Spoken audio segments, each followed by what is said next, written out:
strangest supply line of the war. New Guinea bushmen delivering supplies, arms, ammunition to one of the outposts of the United Nations global conflict.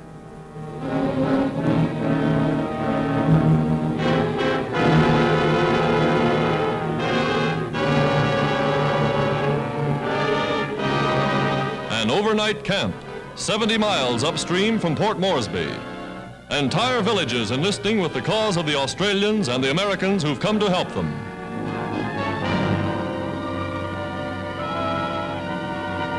Spanning mountains, trekking across deep ravines on perilous makeshift bridges.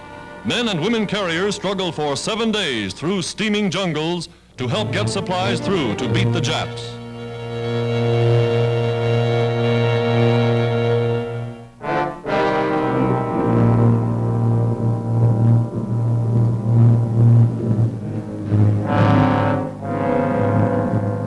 In Sydney Harbor, Australians inspect a Japanese submarine that ventured too far from home.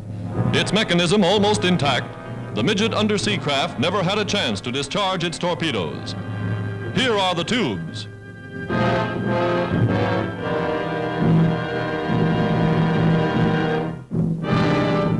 Removing the firing mechanism. Dangerous business. It might explode. The torpedo's gyroscope, an ingenious device that directs the course of the torpedo after it leaves the submarine. This is one marauder that did no damage. Australians blasted it with depth bombs. Now putting to sea with U.S. attack forces bound for Japanese-held islands in the South Pacific. An Australian cruiser is part of the escort.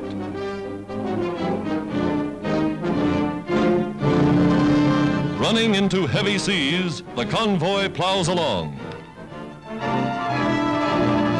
A lookout spots our objective, a Japanese base.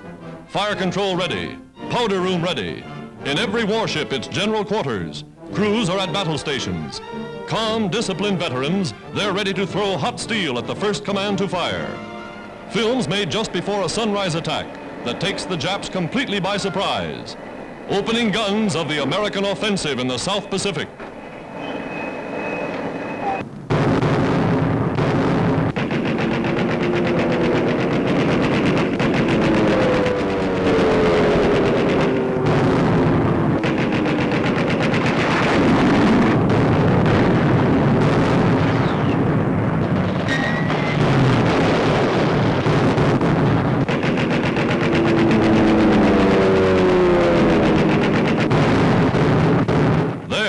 Shore installations are ablaze.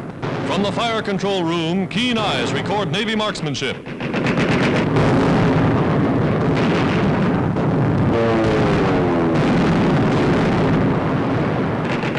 Salvo after salvo rips into the beach. And behind the barrage, landing boats are taking in the Marines.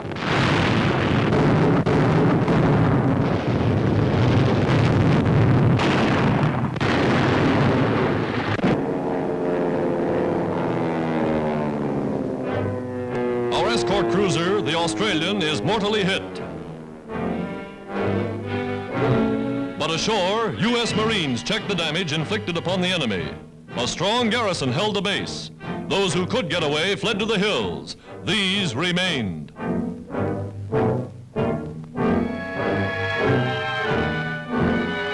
Roundup of captives. A lone Marine in charge. Waiting for removal to a distant camp, they'll be confined under the international treaties covering prisoners of war. Captured Japanese officers. These are just the first. There are more where they came from. The Americans are on the offensive.